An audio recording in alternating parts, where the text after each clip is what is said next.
avec C'est notre moment. Dites oui aux actualités dans votre journal TV.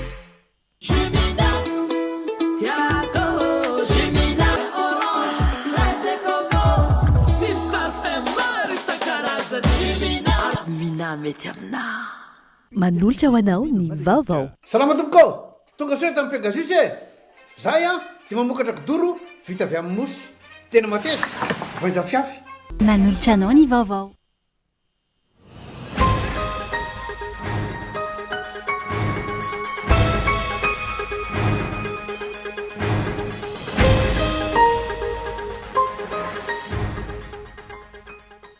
Nafananetsika nandritra ny festival Tsapika tao Toliara omaly sy androany. Manana kolotsaina ambony ny faritra atsimo ka tsy tokony atao mbanjavatra zany hoy ny filohan'ny fanavaozana izay tonga nanome voninahitra ny hetsika. Ny Tsapika izay tsy hoe vakoka iraisam-pirenena tsy hita maso na hira fotsiny ihany fa aina, tantara, herim-po ary fanehoana ny maha-malagasy antsika. Tsy tanteraka ny antsika dia be ampilaminana no kasaina ataon'ny tanora ZNZ androany. No ny fisian'ireo ampahan'olona tonga ny japy ny hetsika no antony raha ny farazavana. Na izany, nanamafy ny fitakiana ny tanora ZNZ ny famoahana n'ireo tanora mbola voatazona any amin'ny mpitandro filaminana.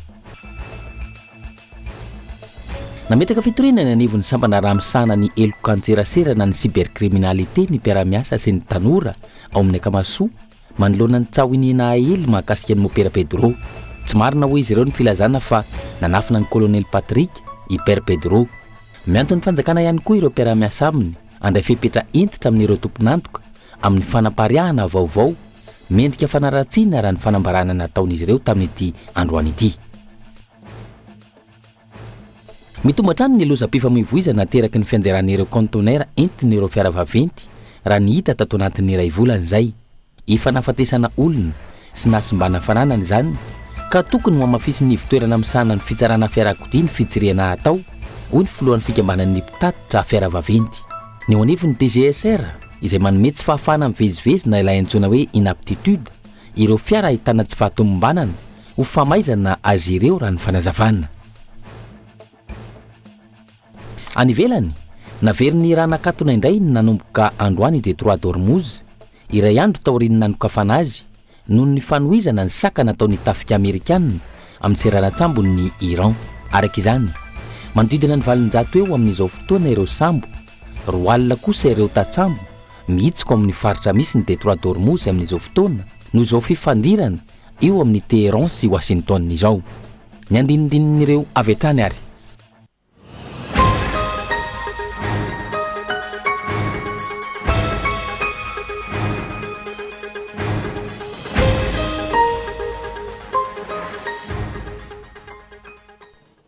Faly miarabanao indray tompoko lahy sy tompoko vavy tonga soa atao anatin'ny fampahalalam-baovao ny fahitalavitra kolo amin'ity alina ity. Manasanao anaraka izany hatramin'ny farany tontolon'ny kolotsaina avy hatrany ary nafana ny hetsika nandritry ny festival Tsapika tao Toliara omaly sy androany.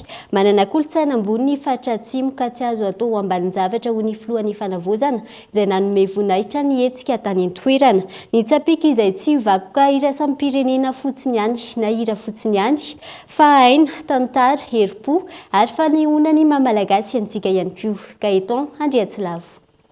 Ny gatony tao miserana mpiara-manidiny Toliara omaly tolakandro ny filohan'ny fanavaozana ny Repoblikan'ny Madagasikara mivady anotrona sy hanome voninahitra ary nanokatra tamin'ny fomba ofisialy ny festivaly Tsapika. Nisy ny tia-tongotra nataony niaraka tamin'ireo vahoaka ny tsena azy.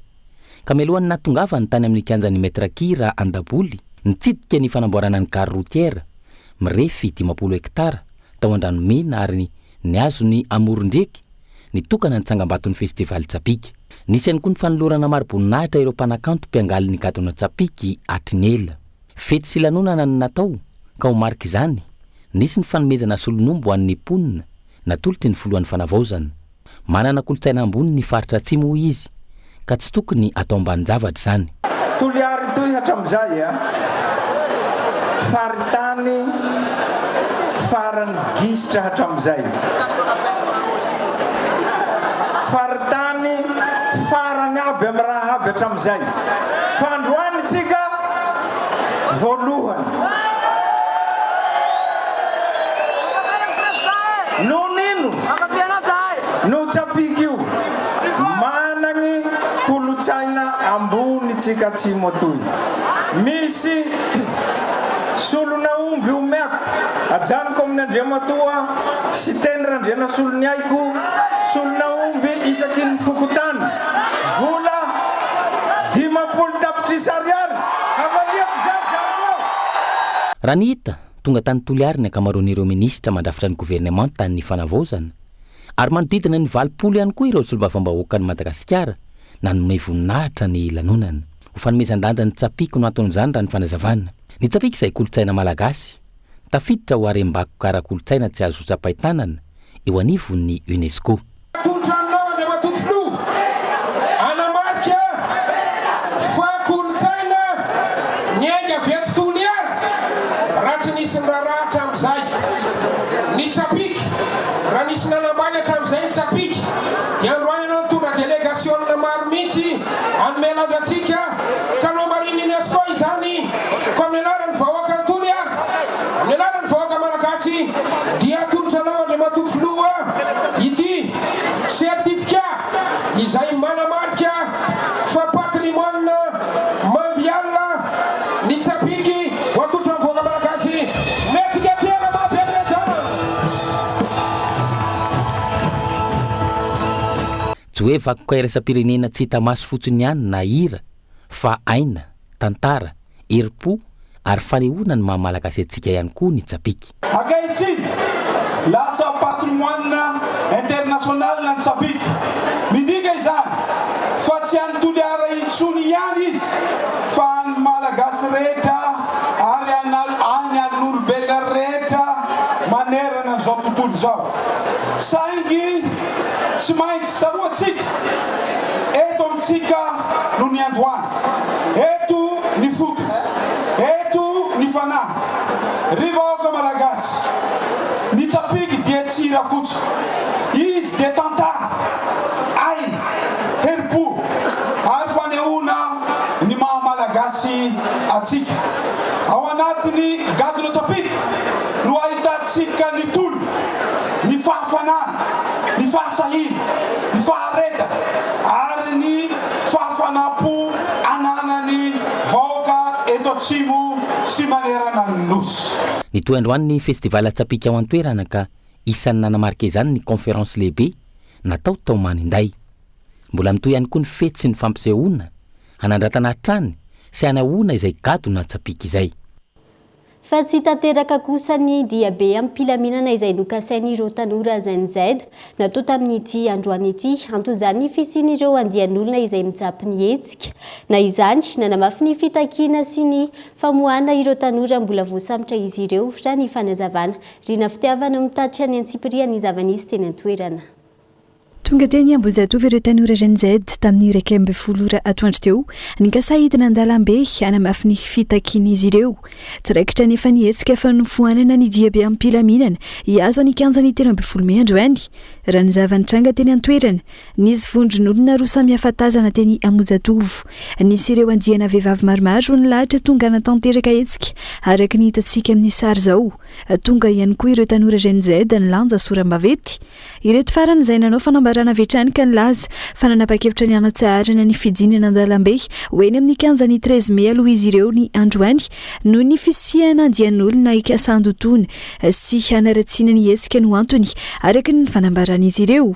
Nanamafy ireo tanora ZNZ fa tsy miova ny fitakiana amin'ny fanovana rafitra ka takiana ny andravana ny HCC ny anteny miram-pirenena ary ny CENI. Ka ho fantatr'ireo mpanararoatra fa tsy hanongana velively an'ny président Mikael izay nanavitra anay tamin'ny gejany Andry Rajoelina. Aleo azava tsara le resaka hitanay eto mantsy be dia be ho araka ny tenenina teo be dia be ny ankizinay tsy manino ampahendrena ny anaovanay ny tolona ka rehefa hitanay fa tady déborde le izy izay tsy ao anatin'ny vina eritreretinay ataonay mihitsy tsy mampaninona anao dingana hafa izahay ivory zahay rehefa aveo hoe inona ny zavatra tokony atao fa tsy manino ny raha antsika mahita aloha zany fa tsy vahaolana aloha ny fidinana kianja ho an'ny androany satria hiteraka zavatra vaovao ho ratsy ho an'ny tany sy ny firenena ka ho tenenina miandalana aminareo mpanao gazety ihany ny zavatra ho kasainay atao.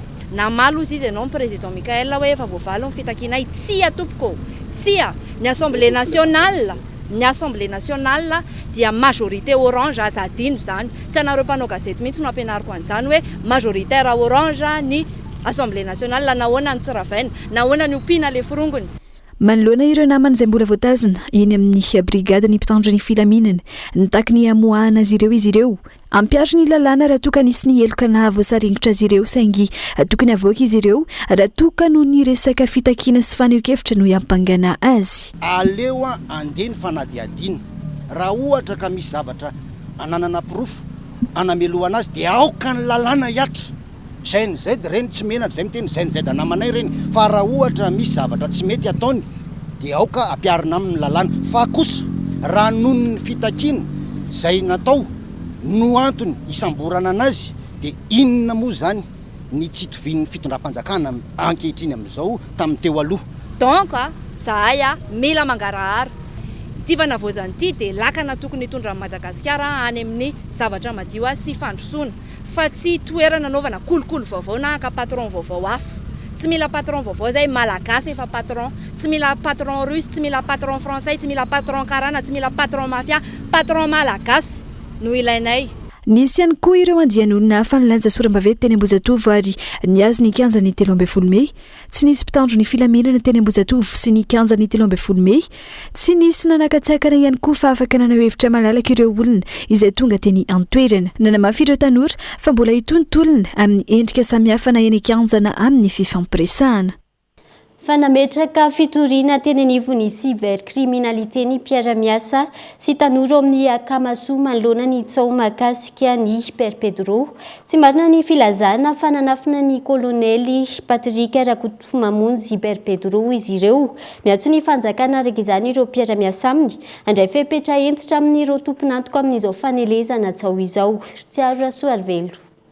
Nandisy ny vavao ny paritaka tamin'ny tambazotra sosialy ireo tanora sy mpiara-miasa amin'ny Père Pedro mikasika ny filazana fa nanafina ny kolonely Patrick Rakotomamonjy sy nanafina fitaovam-piadiana ny akamaso. Nanamafy izy ireo fa tsy manafina fitaovam-piadiana na olona ny fikambanana ary tsy tokony ampiasaina amin'ny resaka politika ny anaran'ny Père Pedro. Nametraka fitorinana anivon'ny sampandry ara-misahana ny eloka antserasera na ny cybercriminalité izy ireo araka izany. Izay tanora akamaso dia manameloka tanteraka ireo lainga sy tsao ny ninana paritaka izay manaratsy ny Père Pedro Ray aman-dreninay eto amin'ny akamaso ary mahatsiaro voatoitoina manoloana ireo lainga na ely ireo raisinay ho fanevatevana tanteraka ary fanaovana tsinotsinona io Père Pedro Ray aman-dreninay io sy ny vahoaka akamaso iray manontolo izany miteraka fikorontanan-tsaina sy savorovoro eto amin'ny firenena.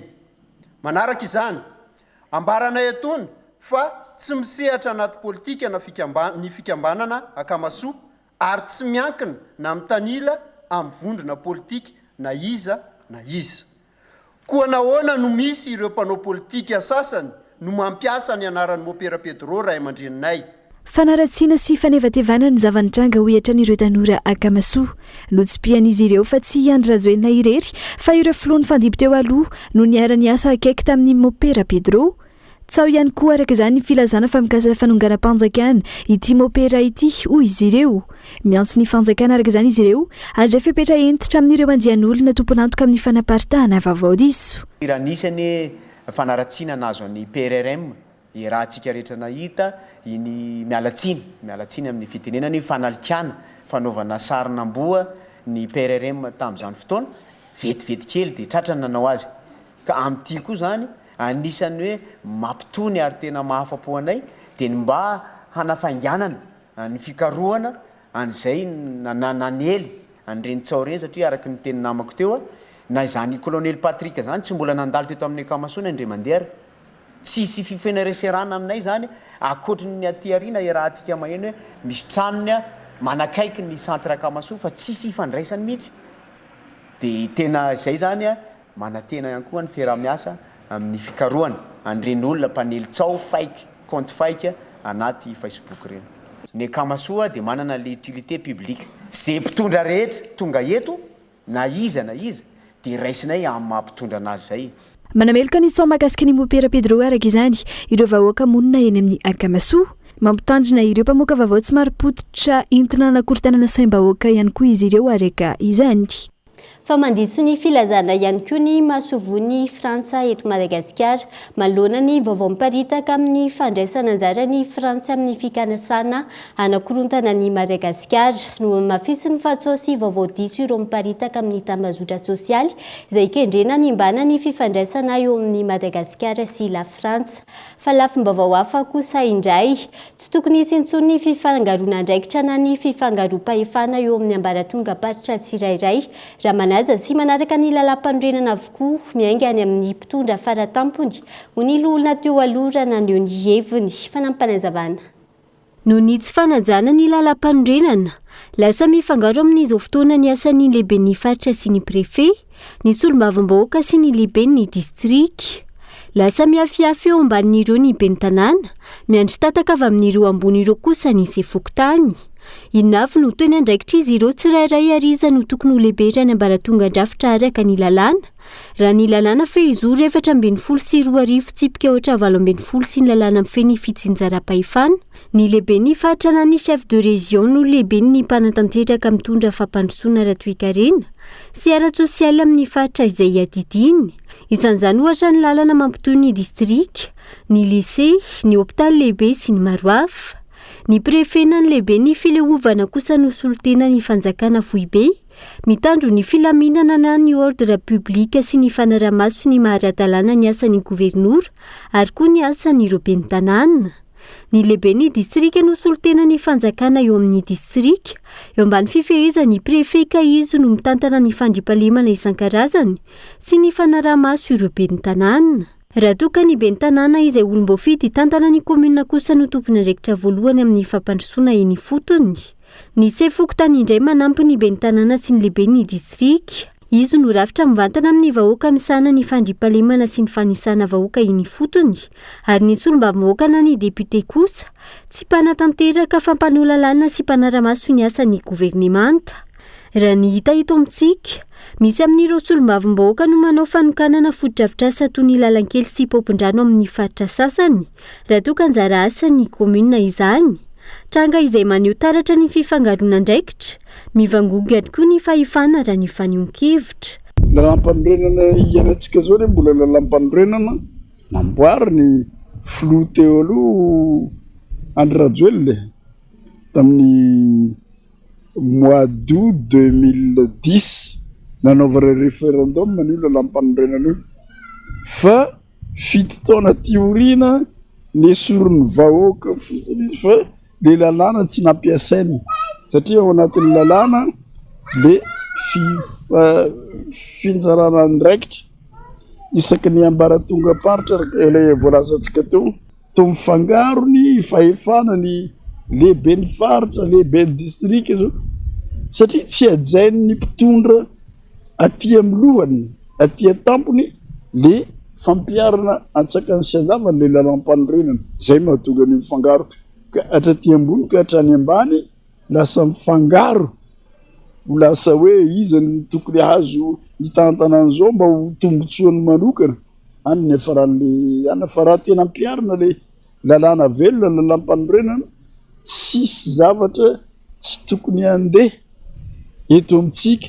Araka izany, tokony iray natrany amin'ny fampandrosoana sy amin'ny fanajana isan'ambaratonga ny andraikitry ny tsirairay isika, raha te hita fandrosoana ho hiatrany ny fanehoan-kevitra. Fa mety ho hiatrany ny fitakiana ataon'ny mpona ao amin'ny komuna ambanivohitra Antananarivo, distrikany Mananaravatra amin'izao fotoana, manome 2.70 ora ny tompony andraikitra voakasika ny endry PDS izy ireo, no ny olana misy eo amin'ny mpona sy ny ben'ny tanàna ao an-toerana, ireo mpona izay nanamafy, fa efa nandefa fitarainana sy antony fitakiana fanesorana ny ben'ny tanàna teny amin'ny filohan'ny fanavozana fanampanazavana.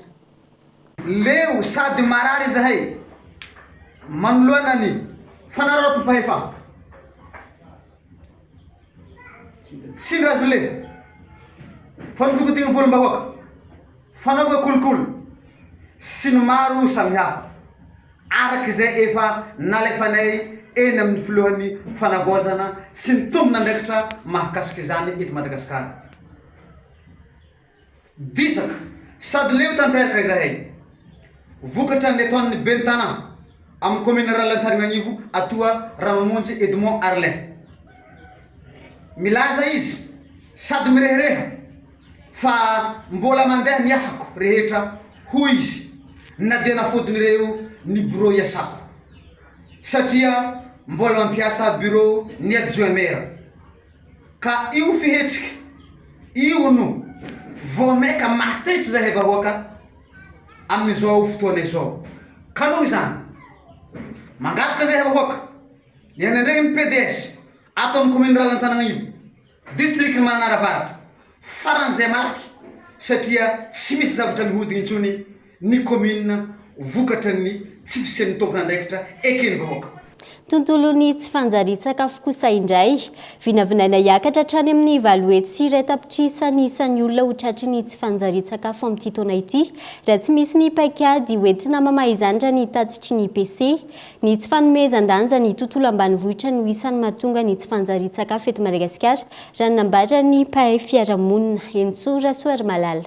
Aina hiakatra hatrany amin'ny valohety sy iray tapitrisany tany olona tratrany tsy fanjari-tsakafo eto Madagasikara amin'ity taona ity raha miaratsy ny toedrara araky ny angona navoaka ny IPC rafitra iraisin'ny pirenena mandrefy ny hanoanana sy ny tsy fanjari-tsakafo raha toka di mety sisy iray tapitrisy izany ny farany taona 2024 anisany antony mahatonga ny tsy fanjari-tsakafo eto amintsika ny tsy fanomezan-danja ny tontolo ambanivohitra hoy ny mpahay fiarahamonina ilaina ny révolution agricole izany hoe fanavaozana lehibe amin'ny fambolena azahoana vokatra tsara raha ny fanazavana hatrany. Tena mampalahelo manana rafitra ray manontolo tsika resaka hoe nutrition fa ohatrany hoe tsy hitanao hoe tena mieritreritra ve izy ny amahana olona 30 tapitrisa tena mieritreritra an'izany ve izy ampy ve no ety mananao satria rehefa mieritreritra an'izany ianao dia ampy no ety mananao ny tsy firarahina loatra raha fijeriko azy ny tontolon'ny ambanivohitra be dia be ny tambary tsy voajary tsony ny antony ny oety manana sarotra alohan'ny olona mividy toy mamboly satria mamboly zao sarotra ny rano sy ny irrigation sy ny système ny fotodrafitrasa rehetrarehetra efa tena tsy tafavoaka tsony indraindray nyreny rano ary no ambanin'ny tambary zany rehetrarehetra zany zay ilana zany tena révolution agricole mihitsy zany zavatra zany am'le famatsina sakafo fotsiny zay resahako zay fa amresaka hoe kalitaona sakafo satria mampime sady mampalahelo no maheno hoe ohatra hoe atsira be de ambony be ny tahany tsy fanjari-tsakafo ao atsira be gaga anao avaizany karoty avaizany ovy avaizany legioma avany atsira be manaporofo ny fantran'ny firenena ireny tsy fanjari-tsakafo misy ao aminy raha ny fanazavana hatrany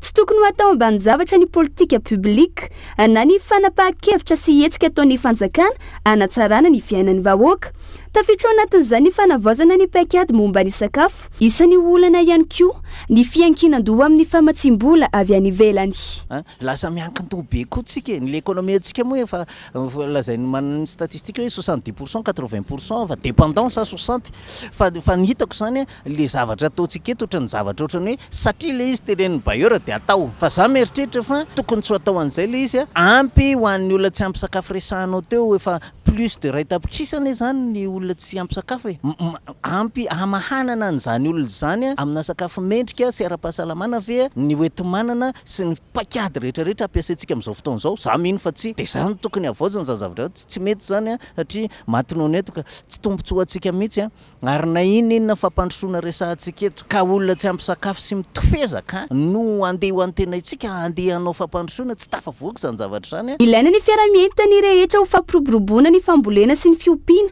ary tokony hanao vaindondra raha amin'izany ny fanjakana etana ny olona hihinana sakafo voalanjalanja ary hanome fanabeazana ara-tsakafo ny vahoaka zava-dehibe ihany koa ny fanampiana ireo tokantrano marefo fankoatra ireo mpianatra nivoaka teo anivon'ny firpa tao Toamasina sy teto Antananarivo manamafy ny hetsika ary miandry ny fandraisana azy ireo mpiasam-panjakana ihany koa ireo mpianatra nivoaka teo anivon'ny firpa tao Mahajanga 504 ny isan'izy ireo izay mbola tsy voarahitra amin'ny taona 120 ka recrutement massif araka izany ho vahaolana iraisan'izy ireo atolon'ny tompona ndraiky mpanjakana ankehitriny fanampanazavana vonona ny andray asa avy hatrany amin'ireo toerana misy toeram-pitsaboana eto Madagasikara hanatevin-daharina ireo namana efa voaray ho mpiasam-panjakana ireto mpianatra efa vita fianarana navoaka ny firipany Mahajanga ireto raha misy ny finiavana avy amin'ny fanjakana handray azy ireo manoloana ireo filany malagasy amin'ireo toerana mbola tsy misy sy tsy ampy mpitsabo manerana nosy zany fa vonona iasa asa io andeha izy andeha labrosy be ihany io mety, andeha hipetraka amin'ny ville mety. Izy koa mbola Madagasikara eto zany mety aminay jiaby zay tsy mifidy tany andehanana. Zay ity zany olo fa-qualifié aminazy fa zay ndro adinonareo tokony mba jerinareo akaiky zay azafady zanareo tompona andraikitra ambony. Zay zany mahatsapa tena voailika mandeha hiresaka amin'ny madame ministre mangala audience voailikilika tsy voaray rirarira zay zany le zavatra iainanay. Nefa zay io mba manana zo zay voaray miasa amin'ny fanjakana. Mitanila ho izy ireo ny famahana ny olana nandritra ny tolona ny arahana sy ny fanatanterahana ireo fitakina natao tao anatin'ny protocole d'accord ka iantsony izy ireo ny fanarenana izany fitongolanana izany. Misy promotion efatra mitentina 2500 nisa mbola tsisy voaray miasa amin'ny fanjakana asa raiky jusqu'à zao. Dia eto zany zay raha matoa ministre sy anareo tompona ndraiky tao ambony ao omeo tompony recrutementanay, omeo ny asanay fa zay fa vononay asa. Dia zay zany le fitakiana ataonay eto. Izy ity zany tsisy resaka fanakorontana fanjakana, tsy manakorontana fanjakana zay fa mitaky ny zonay tompony. Ary eto koa zay mangataka mijerena akaiky koa iny protocole d'accord iny satria misy tolona niarahana izy iny. Nefa efa misy maheno zay any misy fanisitraka tamin'ny accord tanatin'ny protocole d'accord iny nefa ninay amin'ny firy fatato tsisy resaka mihitsy.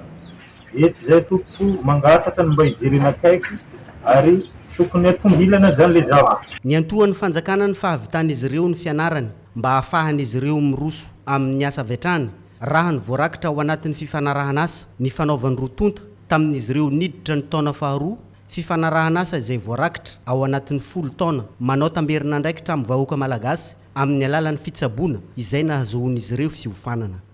Fa isento vetivety ao anatin'ny doka fohy vetivety isika mialohan'ny idirana amin'ny tapany faharoa aza misaraka aminay ary.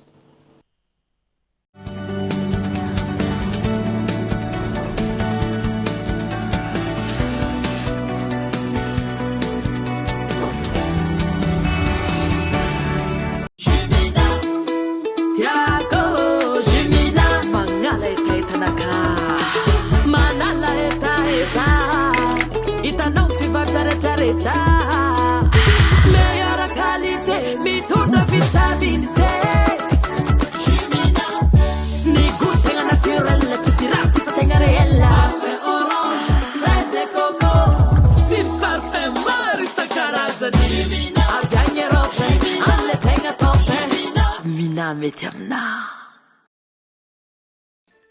Salama tompoko, tonga soa tamin'ny Pegasus zay dia mamokatra kidoro vita avy amin'ny mosy tena mateza voenja fiafy manitsy azy ndamosy na ary manampy amin'ny fitsaboana azy fonina azy safidianana tsy tiany bibikely io tsy mandray lelanafo azo andalorana azo atao conseil anakanapena mety boena gilet de sauvetage ary mbola misy tapis masolotsi amin'ny loko isan-karazany tsy mifidy toerana anaiza anaiza mataty soka mora diovina sady tsy matahotra rano nefa malefaka. Pegasus koa dia mbola manana canapé sady fandrina ary isolant thermique le mampangatsiatsika ny atitrano amin'ny andro mafana sy miazona ny hafanana amin'ny andro mangatsika dia tonga varalina fa misy refzetiny Zay mila fotoana bobaka koko ikifena net.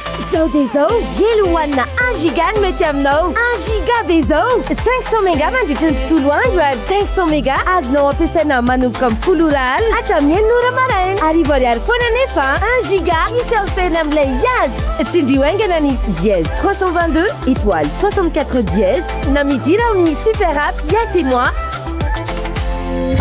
Yes.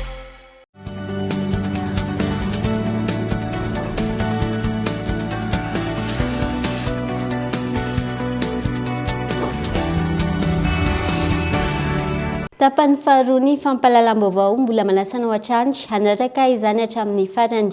Anohizantsika ny fampahalalam-baovao nosokafana tamin'ny fomba ofisialy androany Kesmek tetsy Anozato andrefana akaiky ny station Shell. Kesmek fa 700 ho an'ny Smek manerana ny faritra 420 eto Madagasikara. Fanadiadina. Taorian'ny fanokafana ny Smek tany an-tanifotsy 10 andro lasa izay nosokafana tamin'ny fomba ofisialy androany koa ny Smek na ny Société Malagasy Mutualiste d'Épargne de Crédit tetsy Anozato andrefana akaiky ny station Shell. Tanjona ny anamevanana ny fasahirana ny roponina. Araka ny resako teo hoe ny safidy tao anatin'le izy zany dia hoe satria efa misy any Anosy be dia mba tsy hodinganina tonga dia any Ampitatafika dia nasiana eto Anozato andrefana fa le izy koa zany hoe raha jerena ny mponina eto araka ny resany Andriamatoa ny tanàna teo dia efa misy 5,4 alina no ihany koa zany misy mpikambany Smek atao kaiky ato zany hoe eo ambany maso misy Atandrokomby lasa manenjika any amin'ny 67 hectare dia zay zany hoe ny tanjonay mba manatona an'le olona satria tafiditra ao anatin'ny stratégie nationale ny inclusion financière zay napetraka ny fanjakana ihany koa zay le hoe ahoana ny ahafahana manatona ny mpiarabelona mba ahafahan'izy ireny ihany koa zany misitraka ny na io tahiry na io fondramam-bola na io fihinara-pahasalamana eo amin'ny zavatra atao. Olona manodidina ny 3,000 eo amin'izao fisokafana izao ny mpikambana andrasana amin'ireo olona manodidina ny 5,4 alina izay mandrafitra Anozato andrefana ahitana fokontany miisa 7.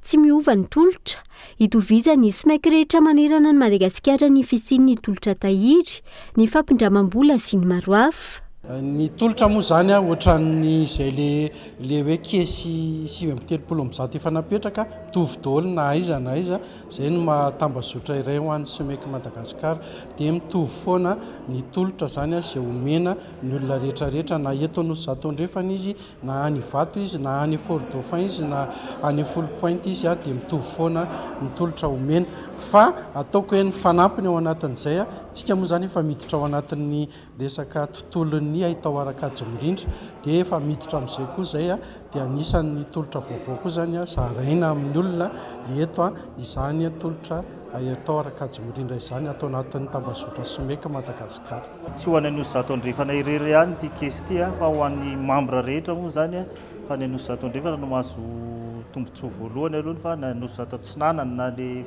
tanàna manodidina dia efa isan'ny fitsinjovana amin'ny fisokafan'ity Smek ty zay.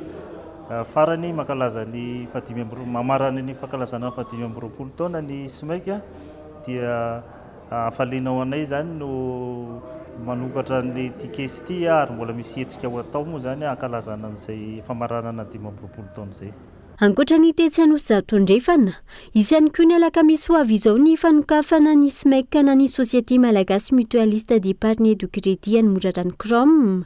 Tanjona hatrany hanakakaizana ny mponina amin'ny faritra tsirairay, hanamevanana sy hanatsarana ny valim-piainan'izy ireo. Fa mitombo hatrany loza-pifamoivoza nateraky ny fianjeran'ny conteneur entin'ireo fiara vaventy amin'izao fotoana. Efa nafatesan'olona sy nasimbana fananana izany ka tokony ho amafisy ny fitoerana misana ny fitsarana fiarakodia ny fitsiriana tao ho ny filohan'ny fikambanan'ny mpitatitra fiara vaventy. Eo anivon'ny DGSR izay manome tsy fahafahana mivezivezy na ilay antsoina hoe inaptitude ireo fiara ahitana izay tsy fatomombanana ho famaizana azy ireo raha ny fanadihadina natao harawary. Ankoatra ny fivadiana conteneur nentina camion iray izay namoizana ny olona misaroty eny an-dranomangatsiaka Manjakandriana, lalam-pirenena faharoa. Conteneur iray indray ny alatsinainy teo no ny anjera avy amina camion iray ka navoatsindry fiara katikaty raha hiditra fiolanana tao Betongolo hiditra Antsapanana Vatomandry. Tranga izay tokony araha-soroana tsara raha mitandrina ny tsirairay, indrindra raha manamafy ny fitsiriana ataony eo anivon'ny fitoerana misana ny fitsarana fiarakodia. Ny mpanao contrôle routier eraky ny lalana tokony verifiandra ny atasy reny. Raha tsisy atasy le conteneur dia immobilisena dia mitady vahaolana. Tsy haiko na sangla dia fatorana atao sécurisé mandra-pahatongavana amin'ilay toerana. Tokony tsy handeha mafy ny tomobile conteneurisé fa tsy manenjika toro de tokony fanaja eny amin'ny lalana eny fa raha vao mandeha mafy ianao nefa ny entana entinao raha tratran'le balotage zany hoe ambony ny poids zany hoe ny entana mavesatra lasa ambony avo ny toerany de lasa tsy maintsy manao risque ny accident foana nahoana ny atao. Efa misy ny fitsiriana ireo fiara vaventy ataony avy eo anivon'ny Direction Générale de la Sécurité Routière na ny DGSR ho fisorohana ireo loza mety ateraky ny tsy fahatomombanan'ny fiara, indrindra ny eo amin'ny fijerena akaiky ny fixation na ny twist lock, fitaovana hitazonana ilay conteneur avy amin'ilay chassis ny fiara mpitondra conteneur raha ny fanazavana trany. Na io aza ny fitsiriana, tsy azona antoka ny amafin'ilay fireketan'ny conteneur amin'ilay camion izany noho ny antony maro samihafa. Ny zavatra misy nefa zany raha fitinina tsotsotra mety ho antony mahatonga ny loza izay anentanana sahady atsika rehetra mampiasa arabe. Voalohany indrindra ny tsy fahatomombanana tsotsotra vokatry ny lalana moa zany rehefa mipetaka io conteneur io ka mihetsika misy efeny aty amin'le twist lock zay zavatra zay. Raha efa matetitetika io fietsehana io de azo lazaina nefa zany fa mety hitarika hatramin'ny fahatapahany le vy izay fixateur amin'ny conteneur iny. Ny zavatra misy ihany koa nefa etsy ankilany dia maro ny adalan'ny mpamily. Raha iverenana, tokony handalo fitsirihana ara-teknika na vizity teknika eny anivon'ireo fitoerana fitsarana fiarakodia avokoa ny fiara tsirairay, hisorohana ny loza mety hitranga raha ny fanazavana trany. Ny vokatry ny fitsirihana ara-teknika ataon'ireo teknisiana no amoahana ny hoe apta ilay fiara na inapta ilay fiara. Dikan'izay ny fiara rehetra dia tokony hoentina atao fitsirihana eny amin'ireo fitoerana fitsarana fiarakodia. Ny ankoatr'izay dia endrika kolikoly izay feran'ny lalàna sy enjehana amin'izao fitonam-panjakana efa indrosontsika amin'ny fanavozana izao. Koa raha misy trano hitanareo salam'izany meo anay ny vaovao ahafana mandray ny fepetra fa tsy azo atao ny hitsara fiara tsy eo. Ankoatra ireo tompon'andraikitra misana ny fanaraha-maso ny fiara, tokony ho samy tompon'andraikitra ka hanara-maso ny fiara hoentiny ihany koa ny mpamily sy mpampiasa lalana tsirairay hisorohana ny loza mety hitranga. Tokony hanao ny asany araka ny tokony ho izy ihany koa ireo police de la circulation mpitsirika eny an-dalana, na ny eo anivon'ny polisy pirenena izany, na eo anivon'ny gendarmerie pirenena. Fa ny mikasika ny tantara mampiavaka ny douane eny Ankazomalaza, eny Ambofatra Ambomanga indray ary no entina aminao ato anatin'ny zanam-panjarana fantaro amin'ity alay ity. Ndao ary.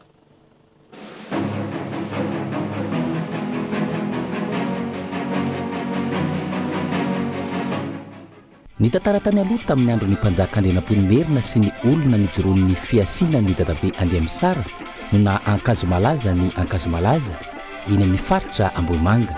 Nijoroan'ny fiasinana satria raha ny ara-tantara dia tsy niara-niay ny Andrianampoinimerina sy Andriamisara fa ny fanao zokiny sy zandriny. Resaka fampitsapana no nahatonga ny Ankazomalaza mifanaraka ny roatonto fa ifampitsapa ery ara-panahy na ilay fiasinana hoy ny malagasy. Tao anatin'izay fampitsapana ery zay dia nisy ny zavatra ny fananana ny roatonto teto dia ny fanatsatoana tena. Zany hoe samy mitondra tena dadabe Andrianampoinimerina sy ilay olona nijoroana fiasinana dadabe Andriamisara dia nanatsatoka ny teny voalohany dadabe Andriamisara le solon-tena na ilay olona nijoroana fiasinana dadabe Andriamisara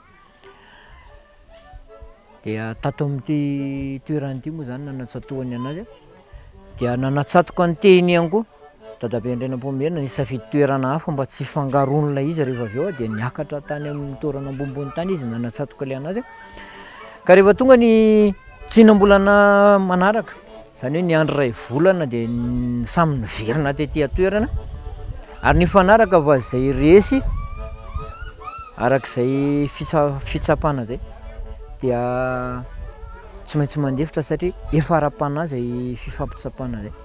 Rehefa tonga tetỳ izy tamin'izay tsinam-bolana zay dia nojerena ny tena, namonina ny tena natsatoka dadabe ilay nijoroan'ny asam-panahy dadabe Andriamisara, ilay solon-tena ny dadabe Andriamisara zany namonina hoe nitsimoka ilay hazo. Rehefa nijerena koa zany ny dadabe Andrianampoinimerina dia namelana, nisy ravana teo natonga an'ilay oam-pitenenana hoe ny anaovy amin'ny tsiry ny anafa vakaravana. io fifampitsapana io no miteraka fifandaminana teo amin'ny fokomerina sy ny foko sakalava satria talohan'izay dia saika ny fanafika hatrany ny merina sy ny sakalava. teo ihany koa niteraka ilay hoe ankazo malaza. Rehefa tonga teo amin'izay zavatra zay dia nanaika nandefitra ny sakalava fa tsy hanafika intsony ny etomerina fa mitrapihavanana satria rehefa etomerina zany lefy ny zavatra rehetrarehetra manana ny fiasinany ny eto manana ny ajany dia izay zavatra zay ny anton'ilay fifampitsapana. Teo koa no mipetraka ilay hoe ankazo malaza satria rehefa mandeha ny resaka tany ambadika rehetra tany zany hoe ny elo ny resaka dia voalaza fa porofo mivaingana ny fijoroana zay fiasinana zay ilay fifampitsapana teto ankazo malaza.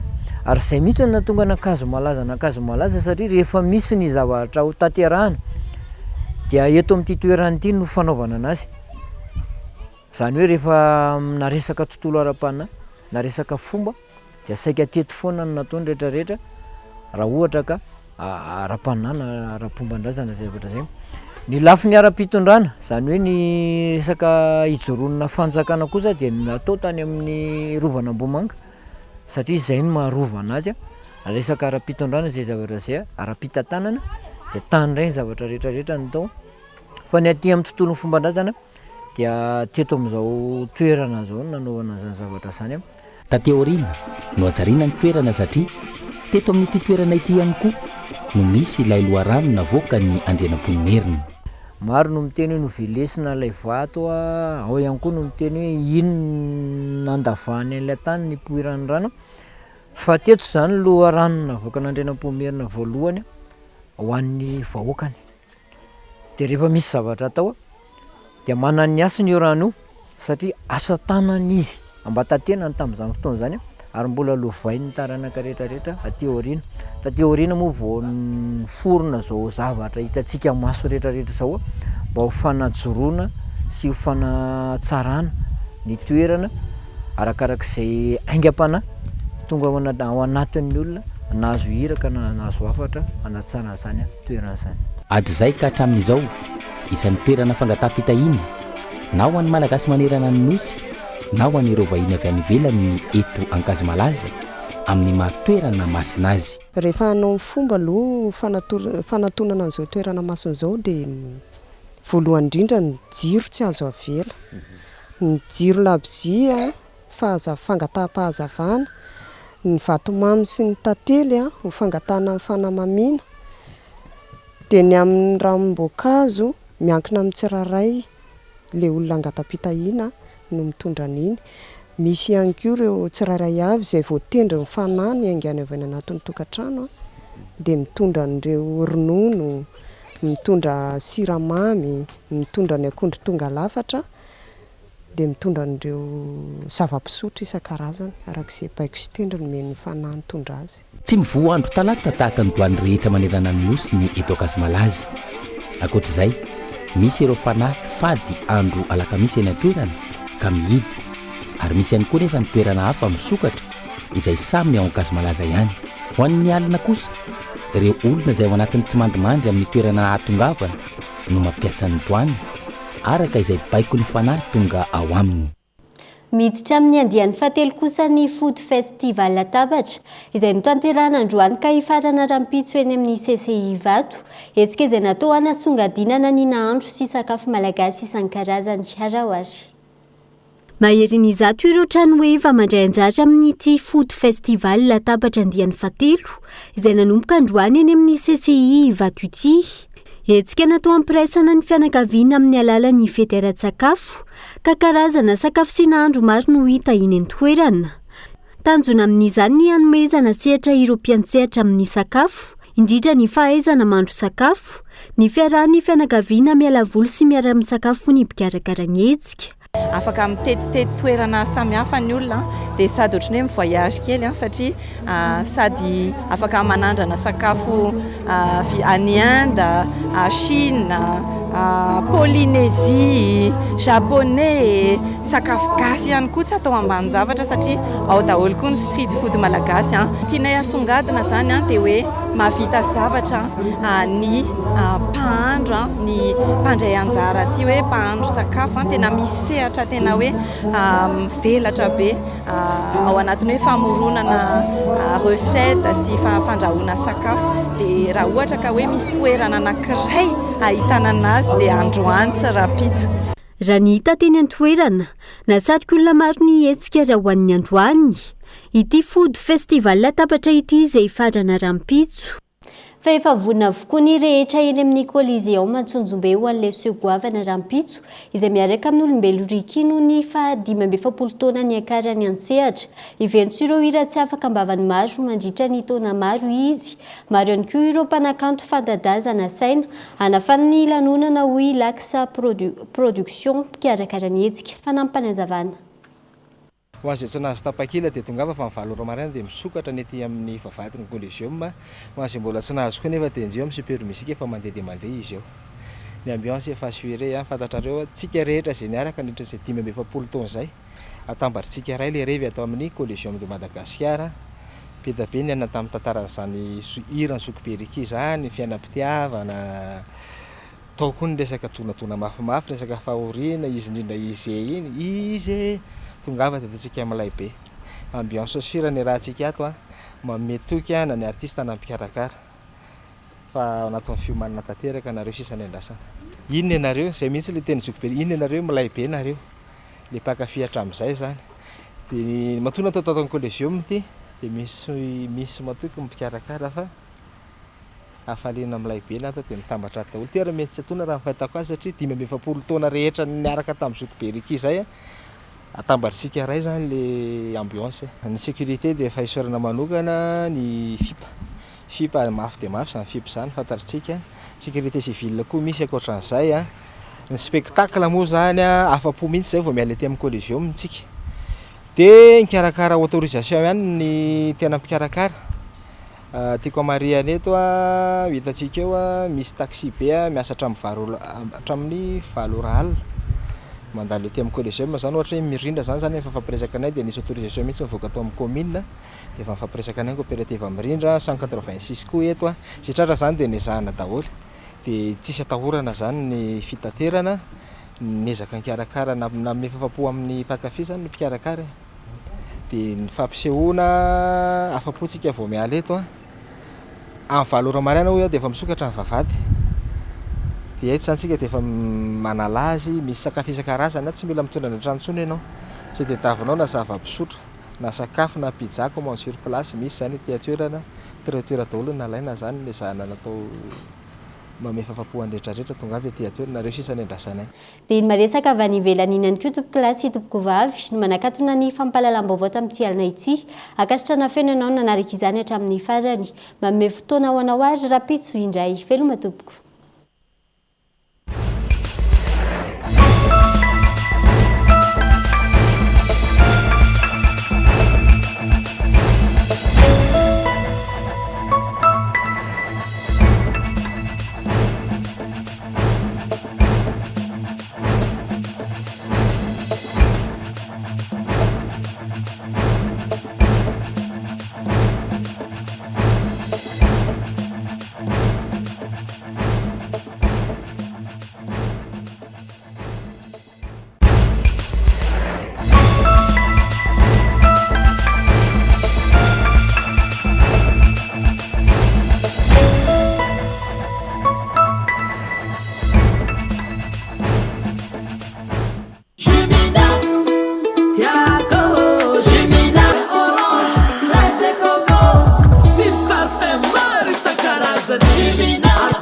Mety amina nanolotra ho anao teo ny vaovao. Salama tompoko, tonga soa tamin'ny Pegasus zay dia mamokatra kidoro vita avy amin'ny mosy tena mateza voanja fiafy.